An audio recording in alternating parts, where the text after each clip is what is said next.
It is through moments like these that we mature and learn what is most important to us as individuals.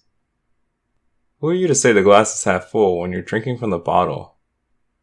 What are you talking about? I just don't want to hear it from you anymore, Jack. I'm gonna learn how to become a great artist without your one-liners. Stay quiet and watch me.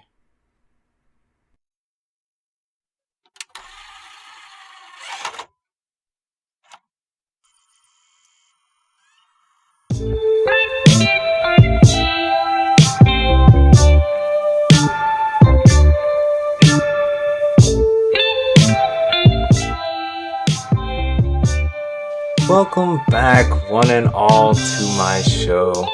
Today I wanted to talk about drawing and give some advice from my experience on how you can improve your art.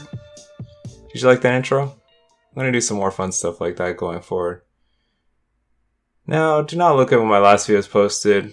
That'll make us all sad, but I'm happy to be back. We're here now, so let's get started. First off, I started with a grid here, and you will see that. I'll talk about it a little more later. And here are my tools. I'll talk more about them later as well. Number 1, hard lines. I wanted to start with hard lines because I think it's one of the easiest mistakes to make when a beginner. You know that pencil you're holding? Just hold it less. You gotta be intentional with your strokes. Think of the pencil less like a pencil for writing and more like a brush. When sketching, we're just trying to capture a general shape or idea. Nothing in the sketch phase is final, so keep it loose, light, and simple. Number 2, low contrast. This is a big one and can be kind of complex, but it's hardly more difficult to understand than a value scale. Anyone who's taken an art class in school has likely seen a value scale at some point. You know, the 5, maybe 10 squares that gradually go from white to black, or from white to pink to red, or from blue to purple to red. The colors vary, but the same principles apply. The importance of a value scale is its illustration of both the lightest and darkest values of your medium. For pencil, it's usually the whiteness of the paper, and the darkest pencil you have is usually the darkest value on the value scale. This is true for pencil until we get to mixed media, but we're keeping it simple here today. A spectrum of values exists in all everyday objects, so this is what we must replicate for a convincing illusion. This is what we practice in still lives and portraiture so that we can better observe the world as artists. To bridge the gap between value scale and a portrait, we must understand that the world we see is not two-dimensional shapes, but instead 3D forms. Our eyes do not allow us to see form well, but we can see the changes in value very well. So, to make a convincing illusion, a realistic drawing, we must use values to represent forms. The brain processes information, often without our conscious knowledge. That is why contrast is so important. It creates the illusion of form and depth. While contrast alone does not make a convincing portrait, the goal of a realistic portrait is to deceive the brain. In many ways, this is not too difficult, but an artist should never forget the human brain's highly evolved ability to see fine detail, even those that we don't realize we see. Many of the skills that make great realistic artists and visual artists is the ability to interpret the elements of art. That is, line, shape, color, value, form, texture, and space, and understand how they relate and interact with the principles of art: balance, contrast, emphasis, movement, pattern, rhythm, unity, variety. Understanding contrast mainly involves the element of value, but its role is equally important in all the principles. This is why the composition of art is so complex, why art is so subjective, and why people have different preferences. It is because of these different principles and different amounts of each. When beginning, you should not worry so much about the technical side. I only explain it to give you a deeper understanding. A large part of what makes art so fun to so many people is the ability to experiment with all these inputs of elements and principles to create something unique. For the purpose of this video, if you simply want to make a pretty pencil portrait, you must understand two things about contrast. First, the greater separation of values on the paper, the more eye-catching it'll be, the better the forms will stand out, and the more realistic it'll appear. And number two, as you practice more, the values will be easier to see in your references. Make sure that you have a balance of darks and lights regardless. Do not get stuck with midtones. Number 3. No highlights. This one's pretty straightforward and is directly associated with contrast. It is contrast, but now we're focusing on one side of the value scale. Highlights are areas of white, the very bright spots. They are, on the value scale, usually the farthest to the left of whichever value scale you're using. It doesn't exclusively have to be white, but this is the point where light usually reflects the strongest off of objects. Usually for portraiture, this is going to be of the eyes, the mouth, lips, nose, some parts of the cheek usually, and is often found in the hair. General areas of the skin can also be reflective, like I said, the cheeks, especially when wet and oily. Many of these highlights, especially the ones in the eyes, can be very small and seem very minor, but going back to contrast, they represent the white side of the value spectrum. It's very important to include these because they give us a greater range of values, and they also give us form and texture. Because they are largely a result of texture, they also give areas like the eye moisture, or the illusion of moisture. In this example, it makes the eye look wet, like it should be, and adds that extra layer of realism. Again, the brain has evolved to obsess over the small details, so let your art shine. Number 4. Inaccurate proportions. This is something that I'm still practicing, and for those that are just beginning, I would recommend that you start with a technique that assists you as much as possible. As I said, this is something I'm still practicing, and in reality is something that I believe every artist continues to practice. This is especially true when it comes to anatomy and complex three-dimensional forms. The human face is made of many shapes that gives us our unique appearance. Each element of the face needs to be in proportion with the head, and with each other. If this is not the case, we quickly fall down the uncanny valley. As you can see, I used a grid to capture my proportions. Let me go on the record as saying that free sketching should also be practiced. Please never neglect a weakness in your art ability because it will show. If I'm being painfully honest, I see it in my own art from neglecting proportion and practice myself. Use your tools and techniques to make the best art that you can, but never allow them to become a crutch. As within many domains, in and outside of art, developing your weaknesses and becoming well-rounded is going to make your overall ability develop to its greatest potential. I know you can do amazing things, so let's go. Pause the show. Before we begin with number 5, would anyone here be interested in a casual sketch series? Let me know in the comments, and while you're there, your one like has a major impact on my young channel, and I want to build a great community here of many amazing, fun individuals just like you. I have plans, and your support is greatly appreciated towards that goal. Let us continue. Number 5. Poor layering. Now this goes right back to texture and right back to contrast.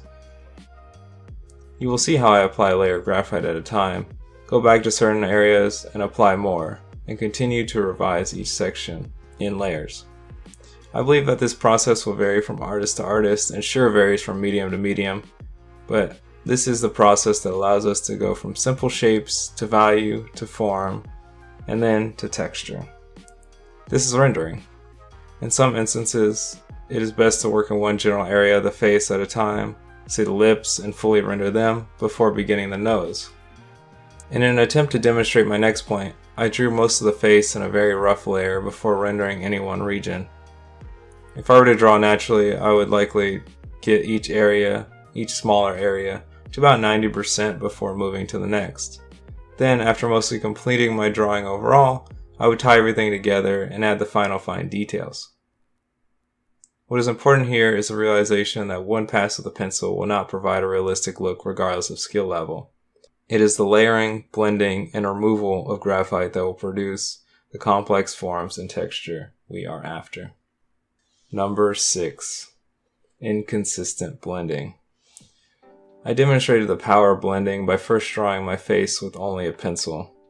While this display was slightly rushed, I did attempt to capture as much as I could without blending. Blending is very important because it gives us soft gradients and removes the texture of the paper from your drawing. The paper texture can be used stylistically, but in realistic drawing, it works against our goal. Be advised that blending also ties back into contrast very significantly because overblending will break down the contrast of the darker elements of the face.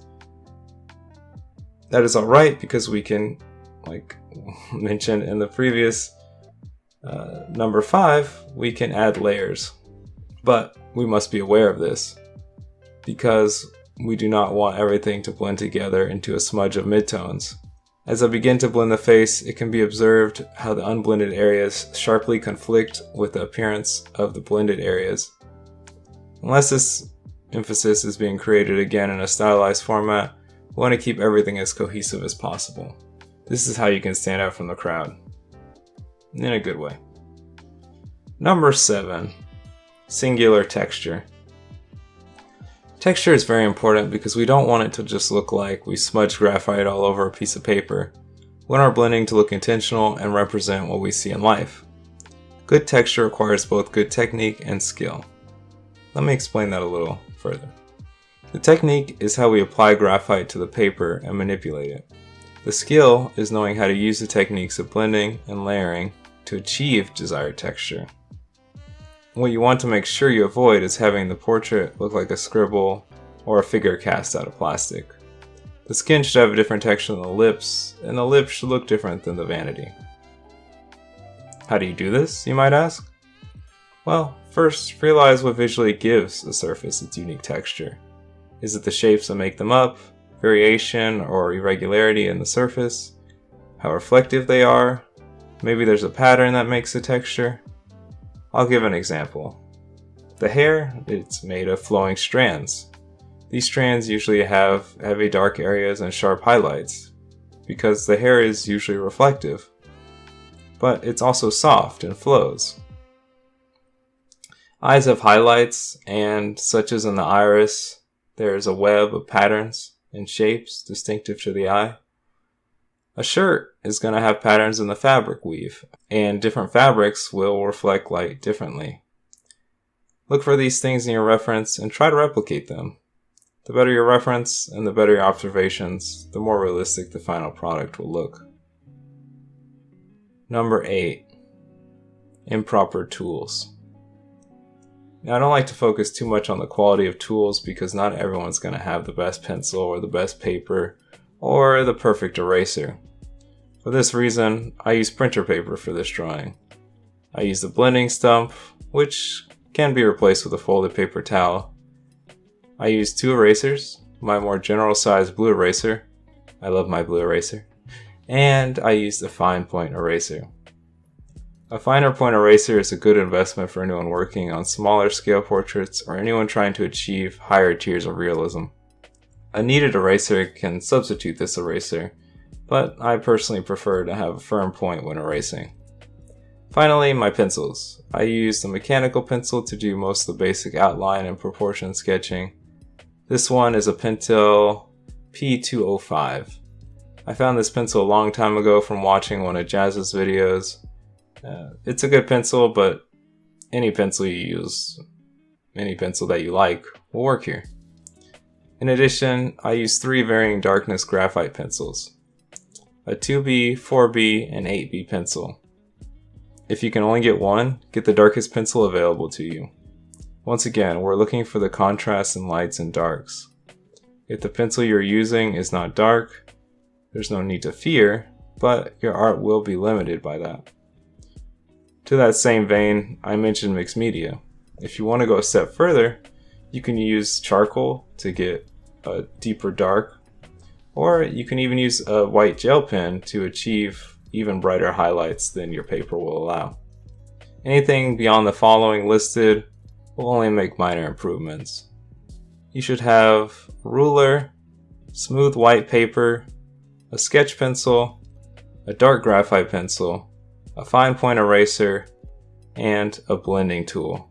Please no fingers. Number 9. Poor quality reference. The quality of your reference can really change the whole artwork. Do not underestimate the importance of the reference photo. Look at the photo, look at the resolution closely, look at the detail in the eyes, observe the dark and light areas. Lighting is important in life, photography, and equally as important in your reference. Assuming you change nothing from your reference, your drawing can only be as good as your reference. You can see throughout the video that I have a printout reference next to me with a grid on it. I was not using this grid as a reference to create this drawing.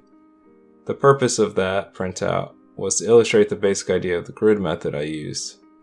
However, on my iPad, I used Procreate to give myself a higher resolution view of my original photo. This drawing is mostly demonstrational, and I wanted to show that you could, in theory, print out your reference photo and draw it this way. But there are better ways to achieve a higher quality reference photo, such as looking at it in a digital format. I did not aim to achieve hyperrealism here, but if I were going to, I would most definitely use the best reference available to me, because I know that will give me the best result. Unless you have an intimate knowledge of texture, having a high quality reference will improve your art. To any skill level, from beginner to professional, supply yourself with a good reference. Number 10. Rushed or inexperienced. It's a cliche, but it's a cliche for a reason. The more time, experience, and practice you have, the better prepared you will be to make great art. Art is not an unlearned ability. To create a portrait like you see in this video has taken me many previous artworks. To get to where I want to be will take even more. We are all on a journey. Take it one step at a time and have fun. This is your work, this is your expression. Also, do not think realistic portraits are quickly completed. Skill influences pace, but patience is required regardless. This drawing took me multiple hours, and I could have easily spent 10 more on it. The more conscious time given, the better the result will be. I feel like too many realistic artists make it appear as if they complete their art in like 30 minutes or less. Advanced artwork requires days and weeks to complete often. Do not be misled into believing otherwise. My final advice is to learn the rules. Master proportion, blending, texture, and all the alike so that you can then break them. I mentioned stylized art a few times today. Art has structured rules, but it is not rigid. Learn to let it flow. As NWA put it, express yourself. Okay. Concluding thoughts and tips. I like to mention when drawing on a level desk, you're going to be viewing the artwork at an angle. This goes directly back to proportion, and I would suggest that when you're starting out to use a ruler or a guide so that you can make sure you get the right proportions. You do not want to be 5 hours into an artwork and realize that your eyes are an inch too high or 50% too small just because you're viewing them at the wrong angle. I also want to state that I believe just about anybody who is committed and actually consistent in their practice can learn how to make a portrait of this caliber, of this level, in a fairly short amount of time. Be aware that this portrait is not perfect. There are many levels well beyond this into greater levels of realism and hyperrealism, and this is also just a graphite pencil portrait. Do not forget about color. This is a demonstration of the fundamentals. I will likely return to this topic in the future because there's more to cover and more that I can share. Do not limit yourself to what you see here either. Explore as many videos and artworks as you can find and learn the style that works best for you. There's a lot I still need to learn, and just being one of many videos, and a simple one at that, please do not limit yourself to these ideas. I'm great too. Don't forget about me. Not yet. If you made it to this point in the video, clearly I'm doing something right. Please like, comment, subscribe, do whatever you can to support me so that I can make better videos in the future. Thank you for staying with me. Let's plan to do this again. It was fun. What do you guys think about doing some quick 30-minute sketches or just a weekly kind of, what would you call it? Well, just a weekly series. I'm thinking of getting a schedule started here. Maybe we can do something every week, maybe even multiple times a week. That'd be great. Other than that, I'm still working on other projects and I hope to get them out as soon as possible.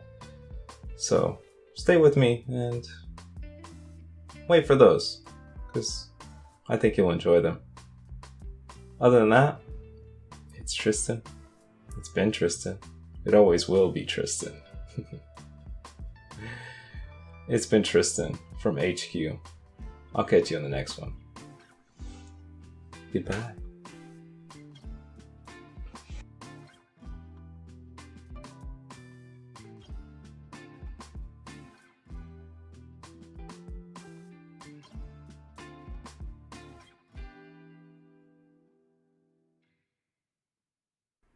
I'm telling you, these are the moments that make us, Tristan.